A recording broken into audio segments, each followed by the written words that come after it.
Look, I'm no ladies' man, I know that, Johnny. I never got girls down to kids in show business either, you know? Well, one girl told me, come on over, there's nobody home. I went over, there was nobody home.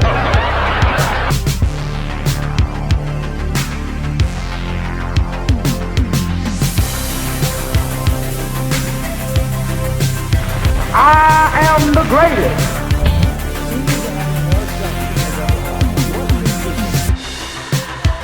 A little boxing couldn't hurt.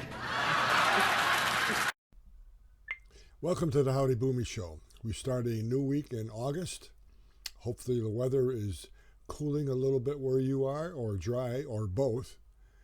And you can see the NFL is going to start televising some preseason games this coming weekend, so fall is not far away. I had the chance to read some interesting print this weekend. There's a book coming out called Rising Star, and it's about Barack Obama. And this gentleman, I forget his name, spent about 2 years researching and trying to sit down, and did successfully sit down with Barack Obama.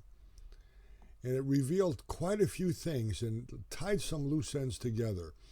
As you take a look at the political situation right now, you take a look at how he speaks, his attention span, how he walks, what he says, falls asleep. You get the feeling that Joe Biden really is not in charge of what's going on in the White House, therefore is not really running this country. Somebody else is whispering in his ear or telling him exactly what to say, because without his cue cards, he's basically lost. Unless he's speaking off the cuff, screaming at someone because they're asking questions about Hunter or himself or his 7th grandchild. So now you sit there and you think about it. He first became into office, his senior advisor was Susan Rice, who's Barack Obama's person, who lied on television constantly for about a week until they caught her on it. This is his influential advisor. Now I was thinking about that. Barack Obama is living in Washington, D.C. George Bush isn't a former president. Bill Clinton isn't a former president. I don't know of any former president right now that's living in Washington, D.C. area. And you wonder why that is. Well, this book, Rising Star, raised some questions about Barack Obama, one of which was how insecure he is. He is a narcissist, just like Donald Trump is. The world revolves around him. He's lazy. Admittedly, he said that. They said Joe Biden wanted to nominate him to the Supreme Court. It'd be a terrible choice because he's lazy. He doesn't want to work that hard. He's not deeply, deeply in love with the Democratic Party, wherein everything he does has to revolve around them. He's just sort of strange. Now, I want you to think about this. Think about yourself. Go back to when you were born and put together your life history. I was born a white male. I was born parents' names, religion, city, how you grew up, who your friends were, who your school chums were, who your teachers were, who your first girlfriend was, all the accomplishments you've got up until this point in time. It's going to take some time, but think about doing that for yourself. Think about doing that for George Bush or Bill Clinton or even Hillary, whatever, a politician where you could find out, right? Try doing it for Barack Obama. There's big gaps. There's things hidden. There's mysteries there. He said he wrote letters to this one girl that I think was Emory University, and he professed constant dreams about making love to men. What does that tell you? Unbelievable. He's a narcissist. So he's elected president of the United States, and the first thing he does, he goes on a world tour apologizing for all the evils that the United States did. We are the cause of all the problems in the world. What does Joe Biden act like? He had policies under the Barack Obama administration that really were against the free enterprise of our system. He said in his own book that when he was in the private sector working, He felt like he was behind enemy lines. He hated the private sector. Government is everything. American government is evil. We have to correct it. That's Barack Obama. Take a look at what Joe Biden's doing. Oil companies are evil. Clean energy. Pie in the sky. Let's kill the American economy. Corporate America is terrible. Let's tax the hell out of them. Black lives matter. Nobody else matters.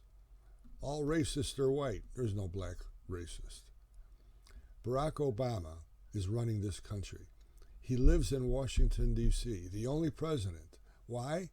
He has daily meetings of all the people in the White House, the advisors. Barack Obama is the great puppeteer, and Joe Biden is Pinocchio. You've got Geppetto and Barack Obama. You got Pinocchio and Joe Biden. It's a sad state of affairs when you have the third term of Barack Obama over again. And Joe Biden, basically right now, is like King Charles of Britain or anybody he's a monarch. It's ceremonial. He doesn't know what's going on. It's ceremonial. He's president of the United States. He's enjoying every second of it. He has no idea what's going on, I think. Well, in foreign policy, he's screwing everything up, so it must be his. But it's just amazing how Joe Biden is reflecting Barack Obama through his advisors who is running this country. Otherwise, he would be back in Chicago, his hometown, or Hawaii. But no, he's in Washington, D.C. because he has influence. And now it comes out he's going to lunch with them, and he said he'll do everything he can to get him reelected. Why is that? He loves the power. He loves the power. Behind the scenes, nobody knows. You haven't heard a lot from him because right now this administration sucks as far as the American life is going on. But he'll do anything to get him reelected. The power. Barack Obama loves the power. He's a narcissist. He's the puppeteer. Susan Rice, all the other advisors that Obama puts on are steering this country into the toilet. So now you know.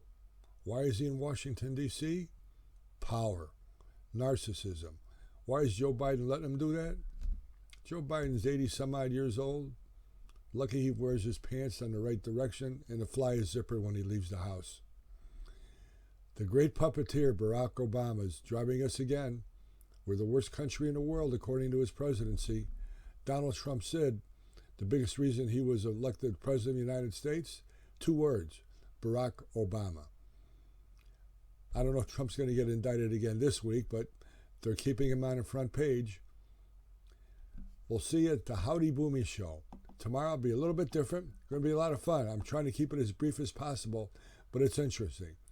Vote. Go to howdyboomy.com for great gifts for baby boomers. Vote. We have to take our country back. We have to make America great again. This is the greatest country in the world.